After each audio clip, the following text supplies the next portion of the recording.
Hello അസ്സലാമലൈക്കും, welcome back to റജ്നാസ് world. ഇന്നൊരു വ്ളോഗായിട്ടാണ് വന്നിട്ടുള്ളത്, റംദാൻ വ്ളോഗ്. അപ്പോൾ ഇതിൽ 2 റെസിപ്പി ഇൻക്ലൂഡ് ചെയ്തിട്ടുണ്ട് കേട്ടോ. അപ്പോൾ നിങ്ങൾ വീഡിയോ സ്കിപ്പ് ചെയ്യാതെ തന്നെ കാണാൻ നോക്കുക. വീഡിയോയിലോട്ട് പോകുന്നതിന് മുമ്പായിട്ട് എൻ്റെ ചാനൽ ആദ്യമായിട്ട് കാണുന്നവരുണ്ടെങ്കിൽ സബ്സ്ക്രൈബ് ചെയ്യുക. തൊട്ടടുത്തുള്ള ആ കുഞ്ഞ് ബെല്ലൈക്കൺ കൂടി എനേബിൾ ചെയ്ത് വെക്കണേ, എന്നാലുള്ളൂ ഞാൻ ഇടുന്ന എല്ലാ വീഡിയോസിൻ്റെയും നോട്ടിഫിക്കേഷൻസ് നിങ്ങൾക്ക് ലഭിക്കുകയുള്ളൂ. അപ്പോൾ നമുക്ക് വ്ളോഗ് കണ്ട് നോക്കാം.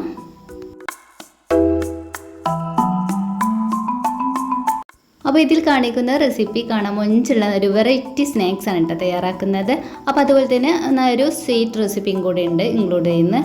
അപ്പോൾ നമുക്ക് എങ്ങനെയാണ് സ്നാക്സ് തയ്യാറാക്കുന്നത് നോക്കാം. അപ്പോൾ അതിന് വേണ്ടിയിട്ട് ഞാനിവിടെ 5 ഉരുളക്കിഴങ്ങ് ഉടച്ച് എടുക്കുന്നുണ്ട്. ആദ്യം തന്നെ ഞാൻ പുഴുങ്ങി വെച്ചതാണ് കേട്ടോ. അപ്പോൾ ഇതുപോലെ നന്നായിട്ടൊന്ന് കൈ വെച്ചിട്ട് നന്നായിട്ടൊന്ന് ഉടച്ചെടുക്കുക. പിന്നെ ആവശ്യത്തിനുള്ള ഉപ്പും കൂടി ചേർത്ത് കൊടുക്കുക. 1/4 ടീസ്പൂൺ മഞ്ഞൾപ്പൊടിയും കൂടി ചേർത്ത് കൊടുക്കാം. 1 സ്പൂണ് മുളക് പൊടി ചേർത്ത് കൊടുക്കാം. 1 സ്പൂണ് അതുപോലെ തന്നെ മല്ലിപ്പൊടി. ഗരം മസാല ഒരു പിഞ്ച് ചേർക്കുന്നുണ്ട്. പിന്നെ വേണ്ടത് കുരുമുളക് പൊടിയാണ്, അതൊരു 1/4 ടീസ്പൂൺ. മുളക് വേണമെങ്കിൽ ചേർത്ത് കൊടുക്കാവുന്നതാണ്. ഞാനിവിടെ എരിവ് കൂടുമെന്ന് വിചാരിച്ചിട്ട് ചേർത്തിട്ടില്ല കേട്ടോ. പിന്നെ അതുപോലെ തന്നെ ഒരു ചെറിയ സവാളം കൂടി ഇതുപോലെ കൊത്തിയരിഞ്ഞത് അതും കൂടി ചേർത്ത് കൊടുക്കുക. പിന്നെ പുതിനയില അതാണ് കേട്ടോ ചേർത്ത് കൊടുത്തത്. എന്നിട്ട് നന്നായിട്ട് ഇതുപോലെ ഒന്ന് മിക്സ് ചെയ്ത് കൊടുക്കാം. അപ്പോൾ ഇത് നമുക്കൊന്ന് മാറ്റി വെക്കാം. അപ്പോൾ അതിനുള്ള ഫില്ലിങ്സ് ആണ് ഇപ്പോൾ റെഡി ആയിട്ടുള്ളത്. ഇനി അതിലോട്ടുള്ള മാവ് തയ്യാറാക്കാം. അപ്പോൾ അതിന് വേണ്ടിയിട്ട് ഞാനിവിടെ മൈദയാണ് ഇവിടെ എടുത്തിട്ടുള്ളത്. ഒരു 1.5 കപ്പ് മൈദ എടുക്കുന്നുണ്ട് കേട്ടോ. മൈദയിലോട്ട് ഒരു സ്പൂണ് ചെറിയ ജീരകം ചേർത്ത് കൊടുക്കാം. ആവശ്യത്തിനുള്ള ഉപ്പും കൂടി ചേർക്കാം. 1 സ്പൂണ് ഓയിലും കൂടി ചേർക്കുന്നുണ്ട്, ഒരു സോഫ്റ്റിന് വേണ്ടിയിട്ടാണ് മാവ്. എന്നിട്ട് ഇത് നന്നായിട്ടൊന്ന് മിക്സ് ചെയ്ത് കൊടുക്കാം. ഇത് നമുക്ക് കുറേശ്ശായിട്ട് വെള്ളം ചേർത്തിട്ട് കുഴച്ചെടുക്കണം.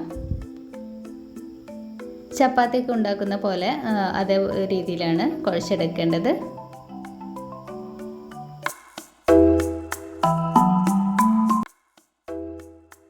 മാവ് ഇവിടെ റെഡി ആയിട്ടുണ്ട്. ഇനി ഇത് മൂടി വെച്ചിട്ട് ഒരു 15 മിനിറ്റോളം ഒന്ന് മാറ്റി വെക്കാം കേട്ടോ.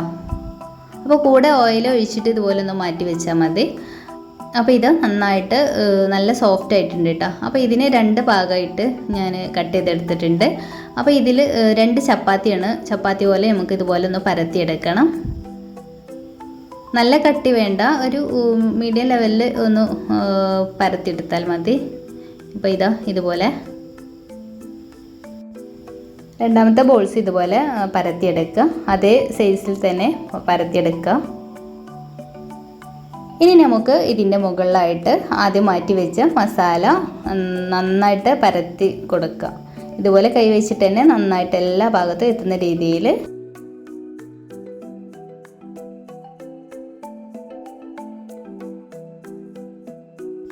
മാറ്റി വെച്ച് പരത്തിയത് ഇതിൻ്റെ മുകളിലായിട്ട് ഇതുപോലെ വെച്ച് കൊടുക്കുക. എന്നിട്ട് സൈഡ് ഭാഗമൊക്കെ നന്നായിട്ട് പ്രസ് ചെയ്ത് കൊടുക്കുക. ഇനി സെൻട്രലായിട്ട് കത്തി വെച്ചിട്ട് ഇതുപോലെ ചെയ്തെടുക്കുക. പിന്നെ നീളത്തിലും ഇതുപോലെ ഈ സൈസിൽ ഇങ്ങനെ ചെയ്തെടുക്കുക.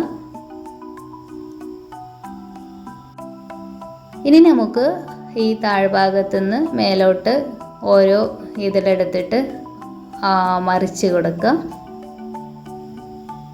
അപ്പോൾ ഇതിൽ കാണിക്കുന്ന പോലെ തന്നെ ചെയ്തെടുത്താൽ മതി. കാണുമ്പോൾ നല്ല റിസ്ക് ആണ് തോന്നും, പക്ഷേ സിമ്പിളാണ് കേട്ടോ. നിങ്ങൾ ഈ റംദാനിക്ക് ഒരു പ്രാവശ്യമെങ്കിലും ഒന്ന് ചെയ്ത് നോക്കണം. പിന്നെ ഇതിൻ്റെ ഫില്ലിങ്ങിൽ നിങ്ങൾക്ക് ബീഫോ ചിക്കനോ അതൊക്കെ ആഡ് ചെയ്യാവുന്നതാണ്. അപ്പോൾ ഒന്നും കൂടി ടേസ്റ്റ് കൂടും ഫില്ലിങ്സ്.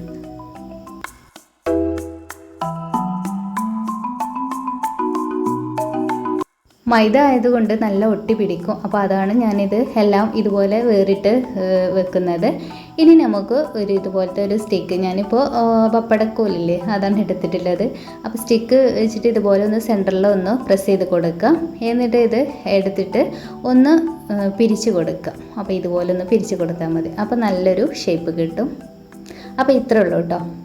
ഇനി നമുക്കിത് ഫ്രൈ ചെയ്തെടുത്താൽ മതി. അങ്ങനെ അല്ലാതെ ഇതുപോലെ ചെയ്തെടുക്കുക.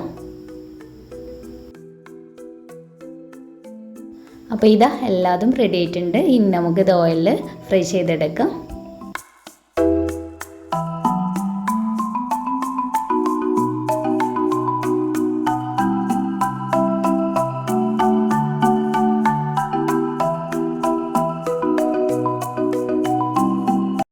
രണ്ട് സൈഡും ഗോൾഡൻ കളറാവുന്നത് വരെ നമുക്കിത് ഫ്രൈ ചെയ്തെടുക്കാം. അപ്പോൾ നമ്മുടെ സ്നാക്സ് ഇവിടെ റെഡി ആയിട്ടുണ്ട് കേട്ടോ.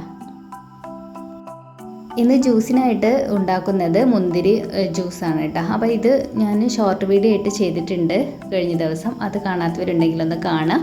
അപ്പോൾ പുഴുങ്ങിയിട്ടാണ് ഞാൻ ജ്യൂസ് അടിക്കുന്നത് കേട്ടോ. പിന്നെ ഇന്ന് ഞാൻ ഉണ്ടാക്കുന്നത് കുഞ്ഞിപ്പത്തിരിയാണ് കേട്ടോ. അപ്പോൾ അതിൻ്റെ വീഡിയോ ഞാൻ ഇതിന് ശേഷം അപ്ലോഡ് ചെയ്യേണ്ടത്. അപ്പോൾ ഇത് ജസ്റ്റ് ഒന്ന് കാണിക്കുന്നുള്ളൂ കേട്ടോ ഉണ്ടാക്കുന്നതൊക്കെ. പിന്നെ ഇതിനായിട്ട് കറി ഉണ്ടാക്കിയിട്ടുള്ളത് ചിക്കൻ കറിയാണ് കേട്ടോ ഇതിൻ്റെ കൂടെ കഴിക്കാൻ. പിന്നെ ഞാൻ പറഞ്ഞല്ലോ ഒരു സ്വീറ്റ് റെസിപ്പിയും കൂടി ഉണ്ടാക്കുന്നുണ്ടെന്ന്. അപ്പോൾ അതിന് വേണ്ടിയിട്ട് ഞാനിതാ കുറച്ച് ഫ്രൂട്ട്സ് എടുത്തിട്ടുണ്ട്. അപ്പോൾ പച്ചമുന്തിരിയും ബ്ലാക്ക് മുന്തിരിയും പിന്നെ അതുപോലെ തന്നെ പൈനാപ്പിൾ, ആപ്പിൾ ഉണ്ടെങ്കിൽ അതൊക്കെ എടുക്കാവുന്നതാണ്. അപ്പോൾ ഇതുപോലെ ഒന്ന് ചെറുതാക്കി കട്ട് ചെയ്തെടുക്കുക.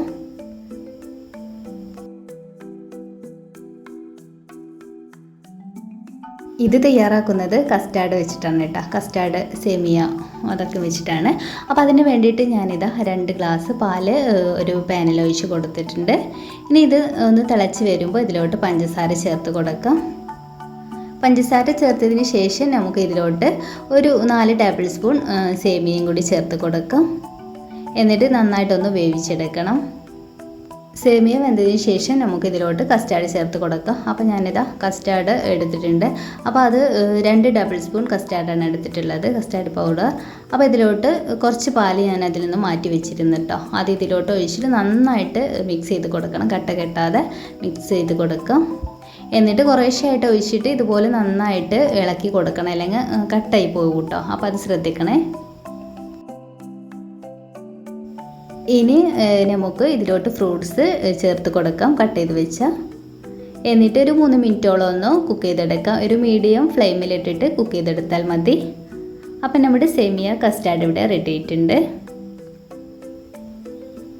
പിന്നെ ഇതിൻ്റെ ഇടയിൽ ഞാൻ കുഞ്ഞിപ്പത്തിരി ഉണ്ടാക്കുന്ന അതൊന്ന് തൂമിച്ച് എടുക്കുന്നുണ്ട്. അതൊക്കെ ഇതിൻ്റെ ഇടയിൽ ചെയ്യുന്നുണ്ട് കേട്ടോ. പിന്നെ അതുപോലെ തന്നെ നാരങ്ങ വെള്ളം അതൊന്നും ഞാൻ ഇതിൽ കാണിക്കുന്നില്ല, കാരണം വീഡിയോ ഒരുപാട് ലെങ്ത്തായി പോകും. ഇപ്പോൾ തന്നെ ഒരുപാട് ലെങ്ത് ആയിട്ടുണ്ട്, അതുകൊണ്ടാണ്. അപ്പോൾ നമ്മുടെ കുഞ്ഞിപ്പത്തിരി ഇവിടെ റെഡി ആയിട്ടുണ്ട്. ഇപ്പോൾ ഏകദേശം ബാങ്ക് കൊടുക്കാൻ ടൈം ആയിട്ടുണ്ട് കേട്ടോ. അപ്പോൾ ഞാൻ എല്ലാം റെഡിയാക്കി വെക്കുകയാണ്.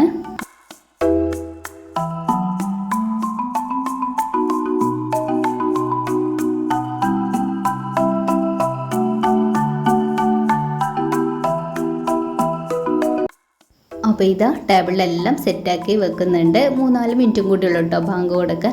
അപ്പോൾ ഇത് 11ാമത്തെ നോമ്പുതുറ വിശേഷമാണ് ഇന്നത്തെ വ്ളോഗിൽ കാണിച്ചത്. അപ്പോൾ നിങ്ങൾക്ക് എല്ലാവർക്കും എൻ്റെ ഈ വീഡിയോ ഇഷ്ടമെന്ന് വിചാരിക്കുന്നു. ഇഷ്ടമാണെങ്കിൽ ലൈക്ക് ചെയ്യുക, ഷെയർ ചെയ്യുക, പ്രീവിയസ് വീഡിയോക്ക് ഒന്ന് കാണുക. അതുപോലെ തന്നെ പുതുതായിട്ട് വന്ന കൂട്ടുകാരുണ്ടെങ്കിൽ നിങ്ങൾക്ക് എൻ്റെ ചാനൽ ഇഷ്ടമായിട്ടുണ്ടെങ്കിൽ തീർച്ചയായിട്ടും ഒന്ന് സബ്സ്ക്രൈബ് ചെയ്യുക. ഇനിയും ഇൻഷാ അല്ലാഹ് മറ്റൊരു വീഡിയോ ആയിട്ട് വീണ്ടും കാണാം. അതുവരെ ബൈ, താങ്ക് യു.